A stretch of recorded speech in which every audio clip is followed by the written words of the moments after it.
예, 11시 19분에서 20분 넘어갑니다. 상승세를 보이고 있는데요. 코스피는 조금 주춤하고 코스닥이 상대적으로 강한 모양새를 나타내고 있는데 내일이 또 우리는 휴일입니다. 이후에 이번 주에 대한 고민들이 있는데요. 당장 오늘 오후장 전략부터 점검하겠습니다. 오후장 터닝포인트 유니스토리 자산운용 김장렬 본부장 오셨고요. 유한타증권 스마트 채널팀 김동공 차장님 함께합니다. 어서 오십시오. 네, 안녕하십니까. 네, 두 분과 함께 시장에 대한 이슈들 하나씩 점검하겠습니다. 터닝포인트 첫 번째는요, 폭락 이전의 지수까지 글로벌 증시가 만회를 했지요. 다소 아쉬운 국내 증시 흐름들이 좀 약한 흐름들인데요. 일단 김장렬 본부장님, 뉴욕은 미국은 PPI 발표되고 더 중요한 건 CPI 아니겠어요? 방향을 어떻게 잡을는지. 그다음에 국내 증시가 이렇게 조금 다른 증시 비해서 회복 탄력이 좀 약하게 보이는 이유는 뭘까요? 네, 일단은 우리가 지금 일본이나 대만보다도 약하죠. 네. 거의 1%대 오르고 있고, 일본은 어저께도 많이 올랐고, 우리는 지금 코스닥이 좀 오르고 있는데, 네. 그나마 이제 반도체 소부장주 중심으로 좀 반등이 좀 의미 있게 있는 것 같습니다. 반도체 중심으로 오르고, 그러다 보니까 다른 주식에 대해서 이익 실현 내지는 그렇게 되는 거예요. 전체적으로 왜 그러냐? 수급이 약해서 그래요. 수급이.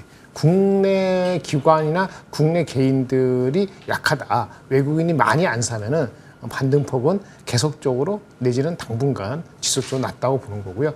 말씀하신 대로 내일 쉬는 것도 있는데 CPI가 네. 나오지 않습니까? 그거에 대한 부담까지는 아니더라도 그리고 나서 확인하고 하자 그런 심리도 일부 있지 않을까 싶습니다. 네, 미국 증시는 바닥을 좀 안정권으로 들어온 겁니까? 어떠세요? 네, 안정권 들어왔다고 봐야 되고요. 저번에 한 2, 3일 전에 내려왔을 때가 PER S&P 기준으로 한 20배에 거의 근접했기 때문에 기술적인 반등이 있는데 무엇보다도 미국도 마찬가지예요. 방향은 엔비디아가 이틀 연속으로 4%대 상승한 것이 가장 컸고 그거는 어쨌든 낙폭화돼. 그다음에 실적에 대한 기대감이 다시 올라왔기 때문에 한국도 그런 소부장, 하이닉스 이 정도만 오르고 나머지는 좀 관망세가 약간 있는 것 같습니다. 네. 김 차장님, 어쨌든 간에 지수가 레벨업 하면서 대형주가 삼성전자나 끌고 가기는 어려운 장 아닙니까? 결국은 이제 좀 트레이딩을 해야 될 약간 중소형주 장처럼 가잖아요. 전망하고 전략 좀 알려주세요. 일단 저는 시장 자체가 대형주들 위주가 조금 아직까지는 편한 시장이다라고 일단 좀 보고 있거든요. 이유가 무엇이냐면은 일단 미국 증시의 중심들을 미국 증시에 대한 것들을 한번 생각을 해보시면은 미국 증시도 뚫림 현상들이 상당히 좀 심한 상황이라고 좀 볼 수가 있을 것 같아요. 그렇기 때문에 M7들이라고 불리는 종목들 위주로 좀 올라오는 모습들이 좀 많이 보였었고요. 그리고 그 외에 최근에 러셀 2000이 좀 올라왔다라고는 하고는 있습니다만 이번 반등장에서도 폭들은 조금 약간 약한 모습들을 좀 보여주고 있거든요. 결국 시장은 기존이랑 변한 건 크게 없다. 그러니까 미국 시장도 M7 위주로 좀 움직이고 있었고 우리나라 시장도 기존에 주도했던 것들이 지금 하이닉스를 비롯한 이제 대형주 몇몇이었다라고 하면은 그 종목들이 그대로 좀 이어지는 모습들이 좀 나타날 가능성들이 좀 높지 않을까라고 좀 볼 수 있을 것 같습니다. 하지만 조금 눈여겨봐야 될 것들은 이번에 오늘 밤에 미국에서 소비자 물가 지수가 발표가 되기도 합니다만 조금 더 중요하게 봐야 되는 것들은 이제 내일 모레 우리 15일 날에 밤에 발표가 되는 소매 판매가 조금 더 중요할 수 있다라고 좀 생각을 하고 있는데요.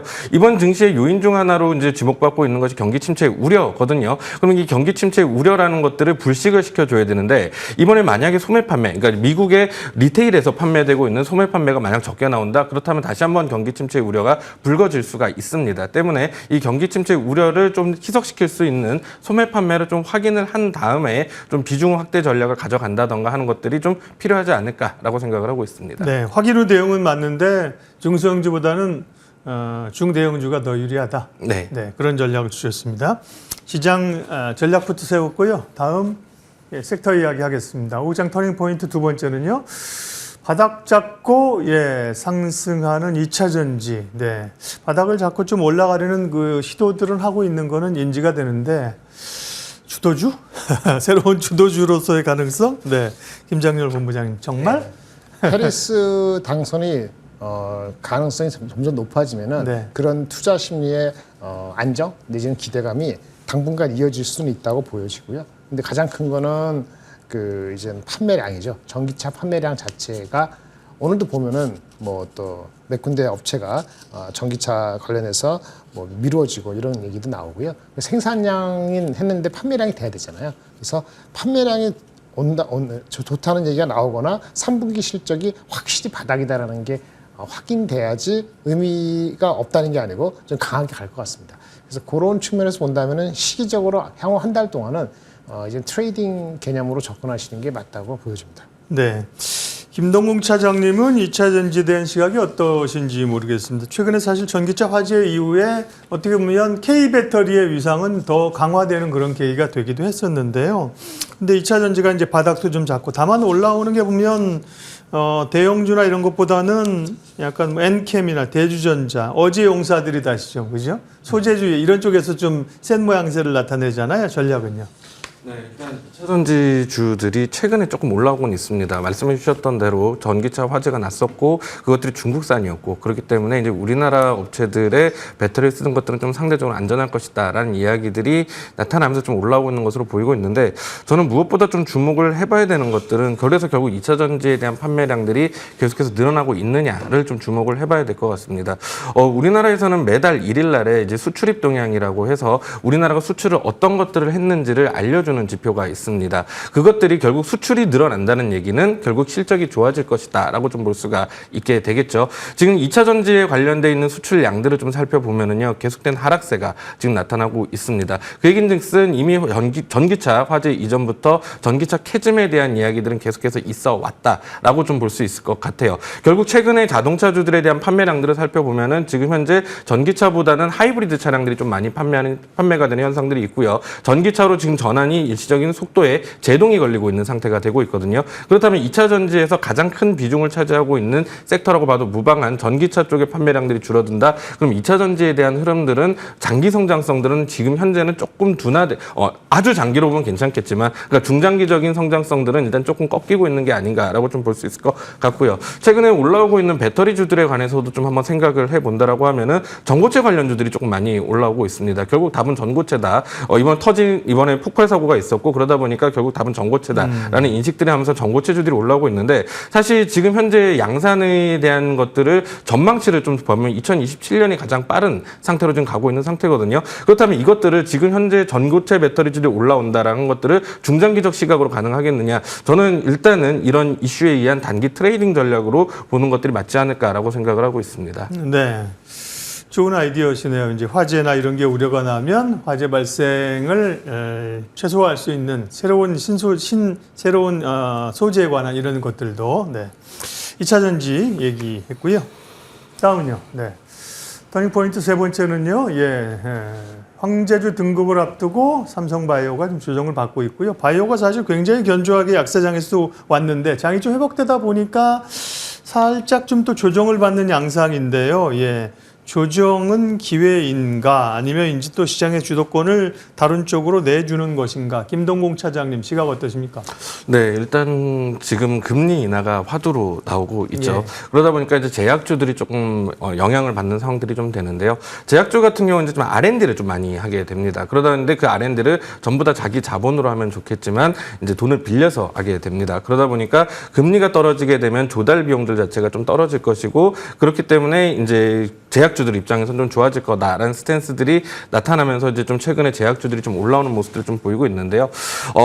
하나의 이제 좀 사실들을 조금 한번 점검을 해보라고 하면은 2015년에 한미약품의 기술 이전이 있었습니다. 그리고 국내 바이오 제약사들에 대한 흐름들이 좀 앞으로 기술 이전들이 지속될 것이다라는 전망들과 함께 주가 역시도 좀 최근에 좋아지는 모습들을 보이고 있는데 사실 기술 이전을 해서 해외 매출이 발생을 하고 있는 기업들이 있느냐라고 살펴본다라고 하면 아직까지는 좀 부재하다라고 보는 것들이 맞습니다. 그렇기 때문에 바이오 섹터가 금리 인하에 대한 흐름들 때문에 좀 긍정적인 영향들을 받고 올라오는 것들은 맞지만 바이오 섹터 전반에 대한 것들이 아니라 그 회사 내부가 갖고 있는 하나의 이슈, 임상 계획 이런 것들을 가지고 이제 좀 판단을 하는 것들이 좀 맞지 않을까라는 생각들을 하고 있고요. 그런 의미에서 본다라고 하면은 이제 8월에 유한양행이 이제 FDA의 승인 여부가 결정이 될 이제 렉나자가 있습니다. 그렇기 때문에 이제 이런 것들에 대한 이슈도 좀 살펴볼 필요성들이 있을 것 같고요. 리가켄 바이오도 이제 임상 1상에 대한 결과 발표가 되기가 되어 있거든요. 이런 식으로 종목 하나하나에 대한 이슈를 조금 따라가는 것들이 좀 맞다라고 일단 좀 생각을 하고 보고 있습니다. 네.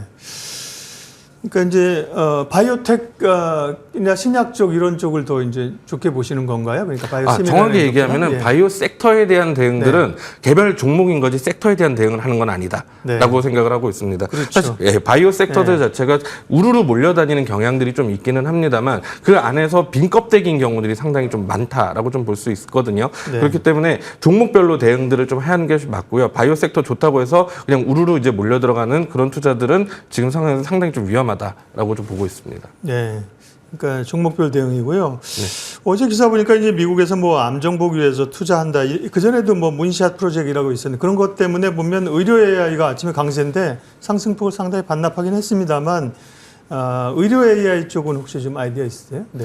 의료 AI 네. 사실 개인적 이건 제 성향일 수도 있습니다. 예, 예. 사실 성향일 수 있는데 지금 현재 나오고 있는 수치들이 실제로 찍히고 있느냐 그런 기업들이 네. 중장기적 성장성들을 가지고 주가가 우상향들을 하는 건 거지 그 외의 기대감들 전망들을 가지고 좀 올라가는 것들 같은 경우는 긴 투자들보다는 이제 짧게 보는 것들이 저는 좀 맞다라고 생각을 하고 있고요. 네. 의료 AI 같은 경우도 마찬가지입니다. 지금 현재 앞으로 커질 분야이고 그런 것에 대한 기대감들은 시장이 분명히 녹아 있는 것들은 분명하다고 생각을 합니다만 이것들이 지금 당장 수익이 나느냐 수익이 나지 않는다라고 하면은 이것들은 좀 긴 호흡에서는 좀 자제할 필요성들은 있지 않을까라고 보고 있습니다. 김장렬 본부장님께 추가적인 질문.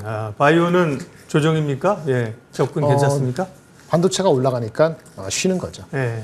지금 한 열흘 동안에 7월 중순 이후 반도체 섹터가 미국도 그렇지만 한국도 거의 15% 이상 빠졌거든요. 그렇죠. 예. 그동안에 오늘 좀 빠져서 그렇습니다만 10% 정도 오른 것이 삼성바이오로직스예요. 셀트리온은 어저께 다른 이슈 때문에 빠져서 그런 거고.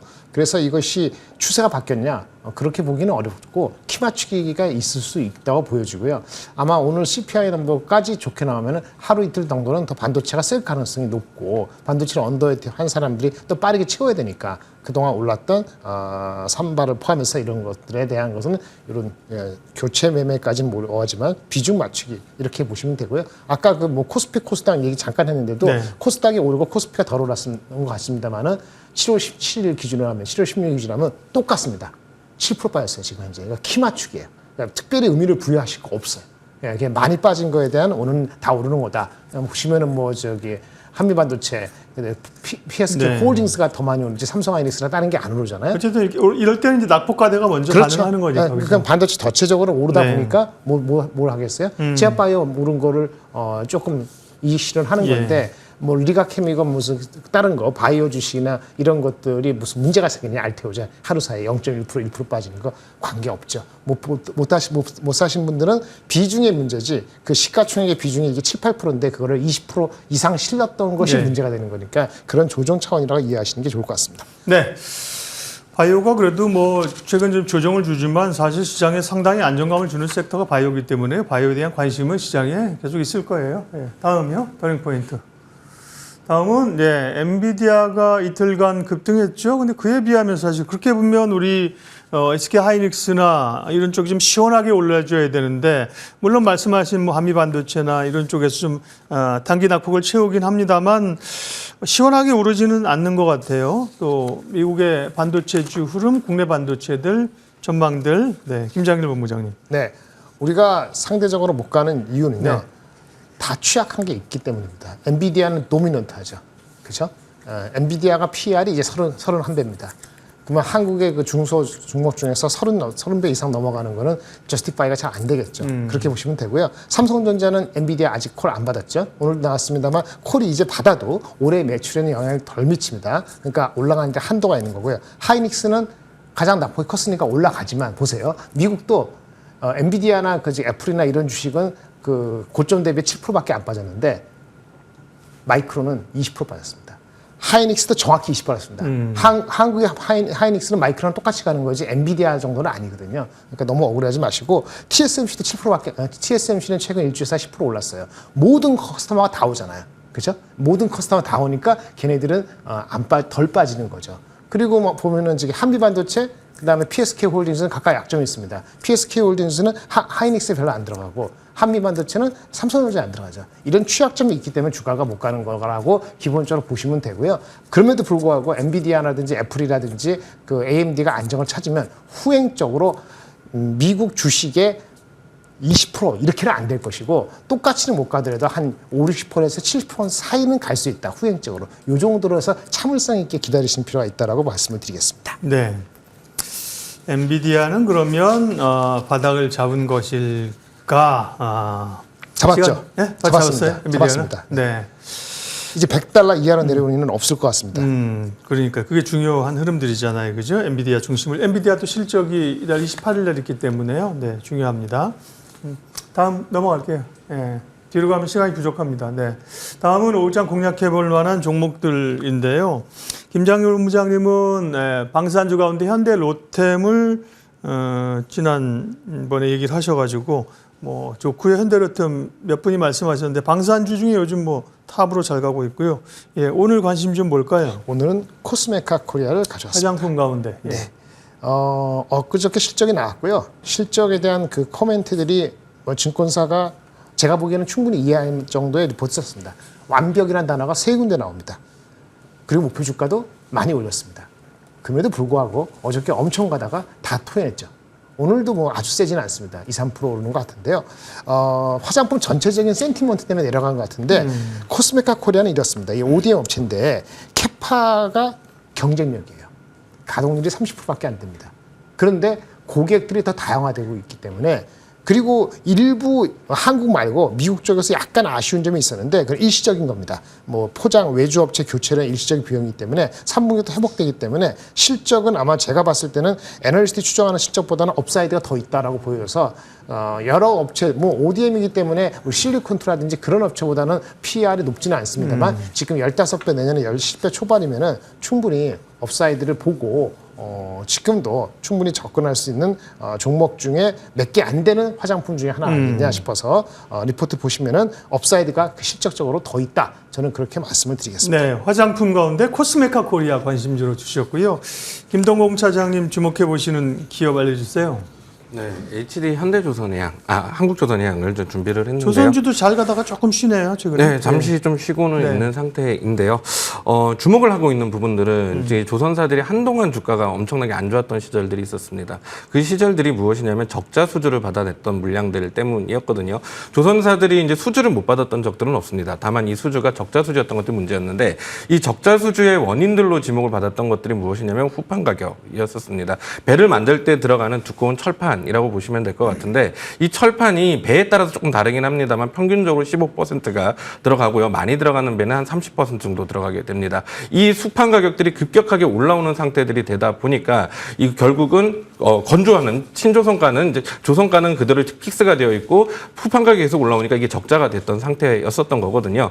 그러다 보니까 이제 조선사들이 지금 최근에 배들을 이제 상당히 조금 가려서 받고 있습니다. 이 후판 가격에 영향을 받지 않는 고부가 가치 선박들 위주로 지금 배를 수주를 하고 있는 상태고요. 그리고 그러던 시점에 후판 가격들이 지금 현재 떨어지고 있는 상태입니다. 한때 톤당 이제 200만 원까지 수준까지 육박을 했었던 이 후판 가격이 최근에 한 8, 90만 원 수준까지 좀 내려오고 있고요. 그리고 중국에서 과잉 생산된 후판들이 지금 우리나라로 좀 들어오려고 하고 있습니다. 중국산 후판 가격들이 현재 70만 원 정도 하고 있습니다. 가격 추세는 계속해서 하락을 하고 있습니다. 이런 이유로 인해서 현대제철에서는 지금 중국산 업체들을 반덤핑으로 지금 제소를 한 상태입니다. 이렇게 후판 가격들이 계속해서 하락세를 보이게 된다라고 하면은 조선주사들에 대한 마진 스프레드는 계속해서 증가를 할 수밖에 없다라고 좀 이야기를 할 수 있을 것 같고요. 그리고 또 한 가지 좀 봐야 되는 것들은 과거에 받았던 적자 수주를 얼마나 털어냈었느냐 이것들을 좀 한번 생각을 해본다라고 하면은 조선 3사들이 지금 현재 다 털고 있는 중인데요. 2023년 말 기준으로 현대중공업이 적자 수주 물량들을 다 털어냈고요. 그리고 삼성중공업이 이제 계속해서 줄여나가는 중이다라고 이야기를 했고 그리고 하나오션은 올해 말에 다 털릴 거다라고 이야기를 했습니다. 이런 시점이 된다라고 하면은 과거에 발목 잡았던 적자 수주들은 일단 해소가 되는 형태들이 되고 앞으로 이 마진 스프레드들은 계속해서 개선이 될 거다라는 점들을 이제 좀 눈여겨 보시면 좋을 것 같습니다. 제가 아까 말하다가 실수를 하나 했는데요. 네. 톤당 이제 200만 원 육박했다고 네네. 했었는데 100만 원이 살짝 넘는 정도 수준이었다. 아까 200만 원에서 뭐 8, 90이라고 그래서 엄청 빠졌다 생각했는데. 그건 제가 좀 정정을 좀 하자. 말을 순간 100만 혼나왔는데요. 네. 그래서 이제 많이 스프레드는 상당히 좀 개선되고 있다라고 네. 보시면 될 것 같습니다. 네. 그런데 한국조선해양은 뭐 조선주 가운데 가장 뭐 대표주 성격이어서 한국조선해양을 말씀하시는 건가요? 방금 전에 말씀드렸다시피 2021년 6월에 그때부터 받은 적자 수주를 가장 빨리 조선사 중에서 털어냈습니다. 그러다 보니까 그러니까 실적의 악영향들을 받고 있는 요인들이 지금 해소가 되고 있는 건 거죠. 그러다 보니까 지금 현재 조선사들 중에서도 가장 빠르게 반응을 하고 있고 이번 폭락장에서도 상당히 좀 상대적으로는 좀 자유로웠었던 모습들이다라고 볼 수 있을 것 같아요. 네, 오후장 또 공략 종목까지 두 분과 함께 터닝포인트 꾸며봤습니다. 유니스토리 자산운용 김장렬 본부장, 유한타증권 스마트 채널팀 김동공 차장 두 분 함께 해주셨습니다. 고맙습니다. 감사합니다. 감사합니다.